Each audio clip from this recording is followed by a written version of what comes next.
Welcome back to The Extraordinary Project. I'm Suzanne Flores, and I'm speeding in an Uber from the Las Vegas airport, across sepia desert scrub and under endless blue sky. My stomach, like the landscape, is full of rocks. I'm counting my money, the little I'm willing to gamble, because I'm headed to the Green Valley Ranch. That's the resort where I'm supposed to attend this conference. The topic? How to use my deep, underdeveloped but inherent ESP to help me bet on sports. The rocks in my stomach are nerves. I'm worried I'm making one of those huge, irreversible mistakes. It's not like I'd be the first person in Las Vegas to do that, but something about going to an ESP conference felt risky, like I might lose my mind. And to me, that was even worse than losing money. But my plan was to make this trip all business. I packed a bag with no nightclub wear and very moderate poolside attire. The funny thing is, I really don't know much about professional sports, and I'm no gambler, not in casinos anyway. So why am I there, you're probably wondering? I'm there because I'm so curious about the last episode's question, whether it's really possible to do this, to sense a future event accurately, in real time. And it's sort of a slow-burning desire. I almost have to know. My whole worldview will change based on what I see at this event. Whether I question my beliefs or be convinced even further that there's something going on we don't understand. The sun is blazing and everything already feels like it's on fire.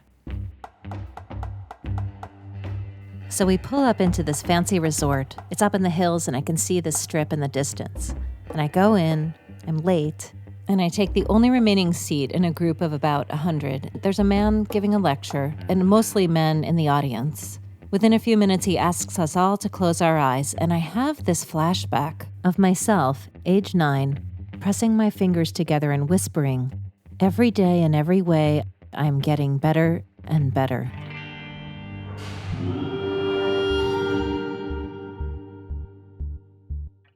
I know exactly why this flashback is coming up. I published an essay a few years ago about a memory I had from 1980 when for 2 weeks I attended this summer seminar called Silva Mind Control. Basically a positive thinking camp. I was in an office park in New Jersey with a bunch of other kids. We were all being taught to use our minds as these powerful objects. We did group experiments, both to build our skills, but also to convince each other that these mental abilities were real. We tried to see each other's auras, tried to send each other's families healing energy. The class lasted all day, and we meditated a lot. I kind of liked it, even though I didn't understand really what we were doing. But I did the exercises they assigned at home. I knew that they were telepathy exercises and mind-reading exercises, even some manifestation exercises. And you can imagine, I was a good student, so I practiced. I wanted to do well. But at the same time, I wanted to believe all human beings had this power to influence the world around them. It also seemed scary. I was being taught to look at my mind and other people's minds as permeable, not fixed, influenceable. And even though it was a positive thinking camp, I couldn't shake this one negative concern. If someone practiced long enough, they really could have influence on outcomes. If these methods worked. And if they worked, what would that mean? That we could convince each other to do things against our will? Would we secretly always have the upper hand? So remember, I'm 9, and while the idea of that kind of power is exciting, I was also a pretty nervous kid. It seemed like a double-edged sword, that some people would use the skill for good, and others not. In some ways, the method was a fad, but it was also way ahead of its time. It taught children meditation, how to focus their thoughts, how to visualize. I sort of got caught up in it, as a kid would, until I realized I couldn't actually change things around me all that much. Positive thinking was not the same thing as magical thinking. We know much more about the mind now, and that positive thinking does have some power. But setting foot in that Vegas conference room, that ugly carpet and all the closed eyes, all of my questions from when I was 9 came rushing back. Especially for this one main reason. It's that fourth reason why I started the whole Extraordinary Project. And it's this. Did I get conned as a kid into thinking my mind was actually more powerful than it was? If not, and extraordinary communication really is an attainable thing, it kind of seems like we all should know much, much more. Don't you think? There's a diffuse chandelier glow. I see lots of khakis and button-downs, 1 or 2 Hawaiian shirts, but mostly business casual attire. I shake hands with people in science and healthcare and academia and finance. Some people have made huge financial commitments to come here. One traveling from Australia, a few others traveling from Russia with their own interpreter. Several people proudly tell me how much they've won. One guy swears he's made thousands in remote viewing, and it's sitting in Bitcoin. The vibe is upbeat, excited, but also a little intense. This is not a floaty, woo-woo, theoretical ESP conference. People are using this. They are wagering. That group does nothing but sports events. We have other groups that do financials. That's Marty Rosenblatt, director of the APP conference, where we are right now. APP stands for Applied Precognition Project, which is what we're supposed to be doing, applying precognition. And while everyone here seems to be irregular, they also have some other thing in common, and I can't quite figure out what that is. It's like a certainty that they have a really good handle on how to use remote viewing for wagering and for other things too. There's a huge PowerPoint presentation all about how to rank transcripts. It's really detailed, like someone spent a lot of time on it. I keep hearing this word protocol thrown around. And although I don't speak to Marty personally, he's running the show and is extremely busy. He has a clear vision of how to use remote viewing just for wagering. It's different than the original version, developed in 1972 by 2 physicists and a psychic police commissioner who were contracted by the government to find a psychic method for spying. There's lots of methods. One is called CRV, and it was supposedly invented by a guy named Ingo Swann. We were doing all the intelligence collection and what we called foreign assessment. Those are the voices of 2 men from the original government spy unit. Joe McMoneagle, who was one of the top viewers, and Ed May, who was one of the program directors. My name's Edwin C. May. I hold a PhD in nuclear physics, and I'd never heard of ESP. Never crossed my mind. Joseph McMoneagle, remote viewer. This is real. The short story is, during the U.S. Cold War with the Soviet Union, our government created a unique spy program based on a decade of research that certain individuals could travel outside of their body and collect intelligence from thousands of miles away. In some ancient texts, this ability is called astral projection. I know, it sounds crazy, both that the skill exists and that our government spent a fortune on it. Under my watch, I raised about $14 million for the project. It's exciting when you're looking for somebody that's a bad guy, or you're looking for a young child that you need to save. Hours matter, minutes matter. People think because it's the paranormal, they can just jump in and do anything they want. I have to admit, that's kind of how I felt at first, that our government had indulged in a paranormal pet project. That's Wikipedia for you. But as I listened to how May and McMoneagle worked in that government unit, it all began to make more sense. We would get a call from somebody, some customer. Might be CIA, might be the Secret Service or what have you. They say, we got a problem. I've got the geographical coordinates written on a 4x3 file card in an envelope in my pocket. That's your target for the day, and hang up. Weird, really weird. That's the way we worked a lot. So were those coordinates gotten by another spy? Oh yeah. Okay. They knew there was something there. What they tried to do was to integrate ESP remote viewing spying with other collection assets. These guys are in their 70s now. I look into their eyes and part of me knows I'm not getting the whole story, and in fact there are rumors around the conference that some people are still viewing for the government in a secret backdoor contractual agreement. Suddenly I realize what everyone here has in common. It's this knowledge that we're just 2 steps away from doing the work of spies. And all my fears of positive thinking mind control camp are coming back up again. Like, what if I'm in some kind of weird spy recruiting conference? That's ridiculous, right? According to McMoneagle, who was already serving in the military when he tested positive for psychic spy work, he was chosen because he fell into a particular category. What they didn't realize is when they devised the method of, selecting us out of the general population in the military, they didn't know that they were also designing a selection criteria that would find AAA personalities, guys who like the adrenaline rush, like to climb granite-faced mountains alone, drive Kawasaki's at high speed on highways, things like that.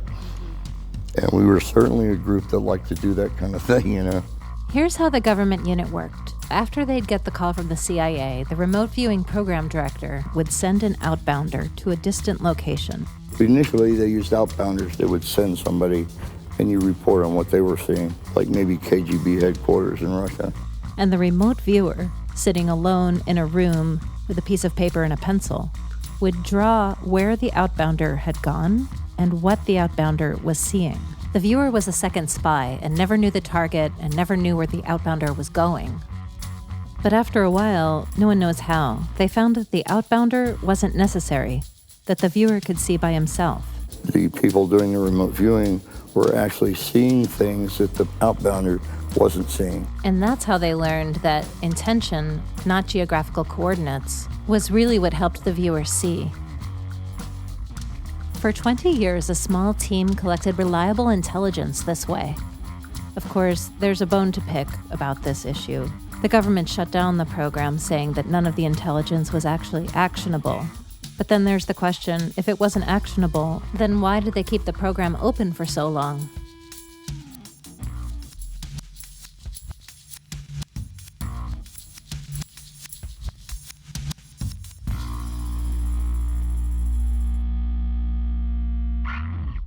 May and McMoneagle had come to the conference to provide context and history. They weren't into wagering. But now it was time to start a viewing session.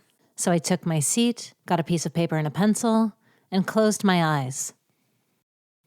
I was realistic. I had no real hope of viewing this session with military accuracy. We wouldn't be using outbounders or even geographical coordinates. But there was a target. In this case, the target was the Cubs and Indians game. Here's how it worked. You get the name of the game. In our case, it's the Cubs versus the Indians. And that game will be played in Chicago at 6 o'clock. That means 4 o'clock Vegas time. Right now it's 11 a.m., so we have 5 hours to view and wager. It won't take that long. Next, you clear your mind and you write down the identification code that Marty gives us. It's like a long serial number. You write it up in the corner of your paper. Then, as best you can in a room full of 100 people, you begin to concentrate on the images that come into your mind, and you draw them, the strongest images. It could be shapes, words, specific objects, anything. It doesn't have to do with baseball or sports. I'll tell you why in a moment, but take as much time or as little as you feel. And whatever you do, don't judge what comes to mind. Just draw it. Then, when you're done, submit the drawing to your table manager, and she'll judge it. Judge it against what, you're probably asking? Well, before the view, 2 random photographs were selected and sealed in envelopes. No one saw those photos, and no one knows what they are, I'm told. Whoever sealed them in the envelopes didn't peek. One was marked and associated with Team A, let's say that's the Cubs, and Team B, the Indians. Why? Why is this important or related in any way to the viewing? You could say this is the magic part. When you quiet your mind and write down the identification code, you are creating an intention to see the winning photograph, the one associated with the team that wins the 6 o'clock game. Let me say that again. You're creating an intention to send your mind to that future moment, that moment when we learn that Team A or Team B has won. Once you capture that moment in drawings and your judge compares your drawing to the photos, she can then rank your drawing and everyone else's drawing and average those ranks to come up with a safe bet. This never gets easier to explain. The more I try, the more confusing it sounds. And I think because of this overarching question. What is connecting my drawing with the hidden photos in the envelopes with the outcome of this game? Is it just my intention? And the short answer is yes. The idea is the subconscious mind responds to intention, and the intention to see a photo gives the mind a target.